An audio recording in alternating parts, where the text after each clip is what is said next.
Daniel chapter 11.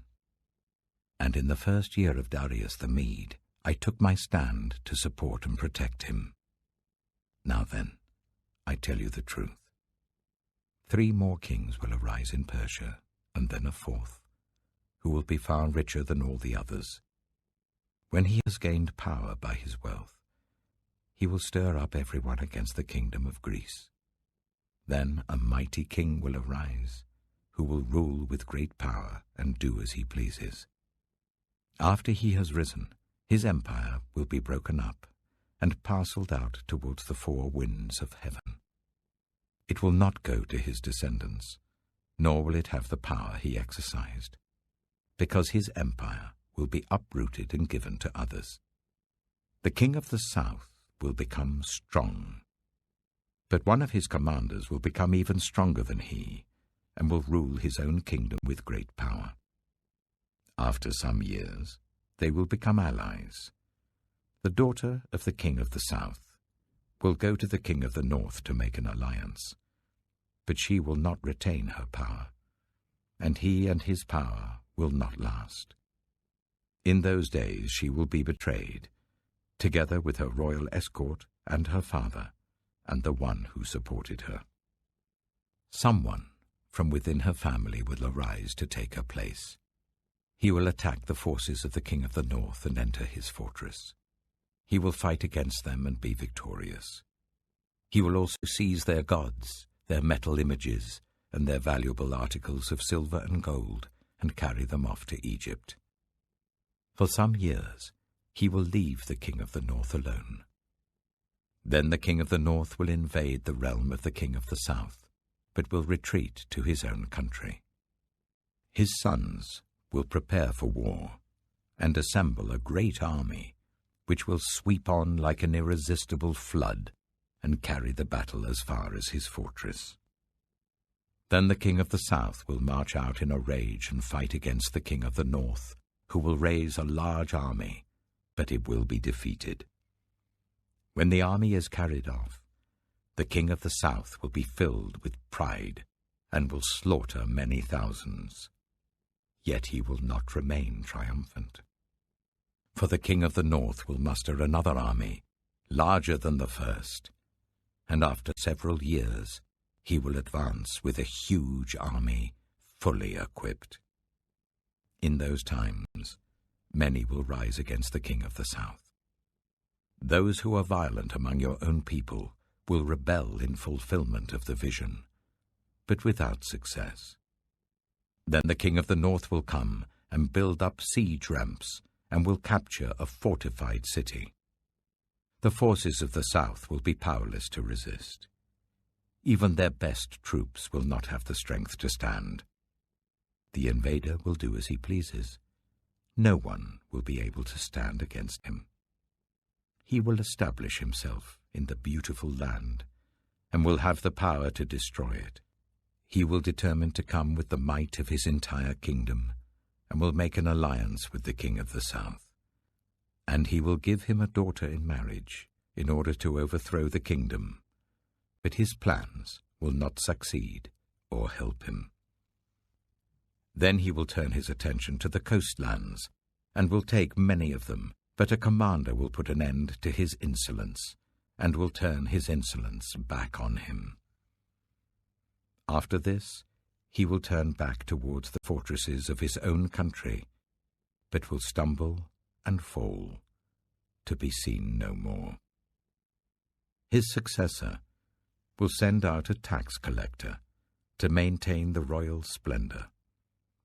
In a few years, however, he will be destroyed, yet not in anger or in battle. He will be succeeded by a contemptible person who has not been given the honor of royalty. He will invade the kingdom when its people feel secure, and he will seize it through intrigue. Then an overwhelming army will be swept away before him. Both it and a prince of the covenant will be destroyed. After coming to an agreement with him, he will act deceitfully, and with only a few people he will rise to power. When the richest provinces feel secure, he will invade them, and will achieve what neither his fathers nor his forefathers did.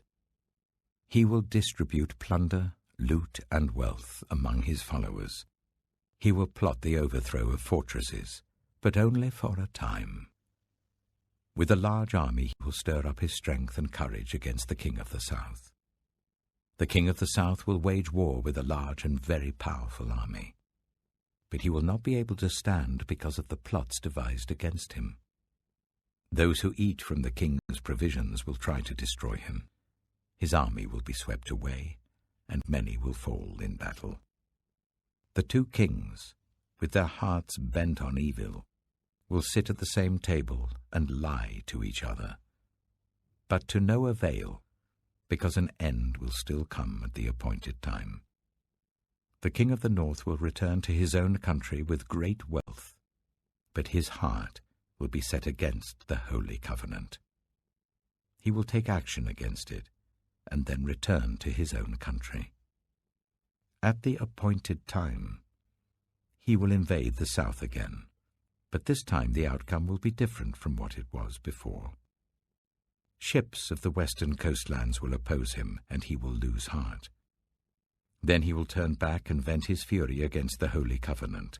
He will return and show favor to those who forsake the holy covenant. His armed forces will rise up to desecrate the temple fortress and will abolish the daily sacrifice. Then they will set up the abomination that causes desolation. With flattery he will corrupt those who have violated the covenant, but the people who know their God will firmly resist him.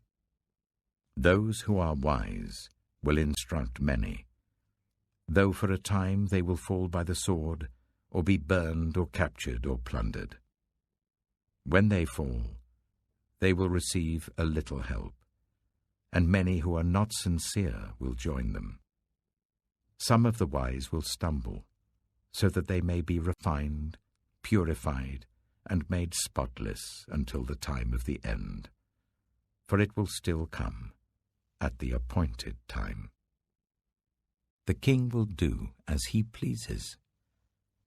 He will exalt and magnify himself above every god, and will say unheard of things against the God of gods. He will be successful until the time of wrath is completed, for what has been determined must take place. He will show no regard for the gods of his ancestors, or for the one desired by women, nor will he regard any god, but will exalt himself above them all. Instead of them, he will honor a god of fortresses, a god unknown to his ancestors. He will honor with gold and silver, with precious stones and costly gifts. He will attack the mightiest fortresses with the help of a foreign god, and will greatly honor those who acknowledge him. He will make them rulers over many people, and will distribute the land at a price. At the time of the end, the king of the south will engage him in battle, and the king of the north will storm out against him with chariots and cavalry and a great fleet of ships. He will invade many countries and sweep through them like a flood. He will also invade the beautiful land. Many countries will fall, but Edom, Moab, and the leaders of Ammon will be delivered from his hand. He will extend his power over many countries. Egypt will not escape. He will gain control of the treasures of gold and silver and all the riches of Egypt, with the Libyans and Cushites in submission. But reports from the east and the north will alarm him, and he will set out in a great rage to destroy and annihilate many. He will pitch his royal tents between the seas at the beautiful holy mountain. Yet he will come to his end, and no one will help him. Daniel chapter 12. At that time, Michael, the great prince who protects your people, will arise. There will be a time of distress, such as has not happened from the beginning of nations until then. But at that time your people, everyone whose name is found written in the book, will be delivered. Multitudes who sleep in the dust of the earth will awake, some to everlasting life, others to shame and everlasting contempt. Those who are wise will shine like the brightness of the heavens, and those who lead many to righteousness like the stars forever and ever. But you, Daniel, roll up and seal the words of the scroll until the time of the end. Many will go here and there to increase knowledge. Then I, Daniel, looked, and there before me stood two others, one on this bank of the river, and one on the opposite bank. One of them said to the man clothed in linen, who was above the waters of the river, "How long will it be before these astonishing things are fulfilled?" The man clothed in linen, who was above the waters of the river, lifted his right hand and his left hand towards heaven. And I heard him swear by him who lives forever, saying, "It will be for a time, times and half a time, when the power of the holy people has been finally broken. All these things will be completed." I heard, but I did not understand. So I asked, "My Lord, what will the outcome of all this be?" He replied, "Go your way, Daniel, because the words are rolled up and sealed until the time of the end. Many will be purified, made spotless and refined, but the wicked will continue to be wicked. None of the wicked will understand, but those who are wise will understand. From the time that the daily sacrifice is abolished, and the abomination that causes desolation is set up, there will be 1,290 days. Blessed is the one who waits for and reaches the end of the 1,335 days. As for you, go your way till the end. You will rest, and then at the end of the days you will rise to receive your allotted inheritance.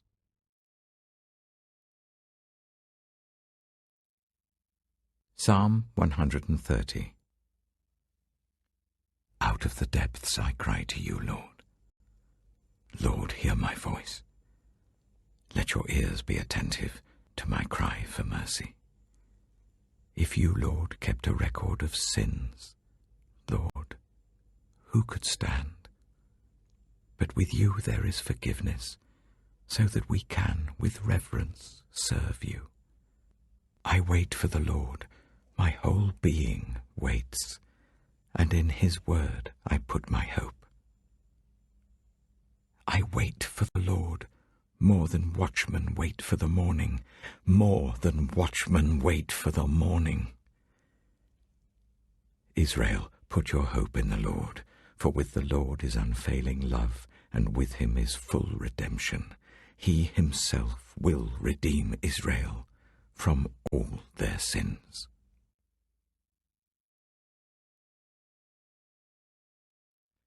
Proverbs chapter 17. Better a dry crust with peace and quiet than a house full of feasting with strife.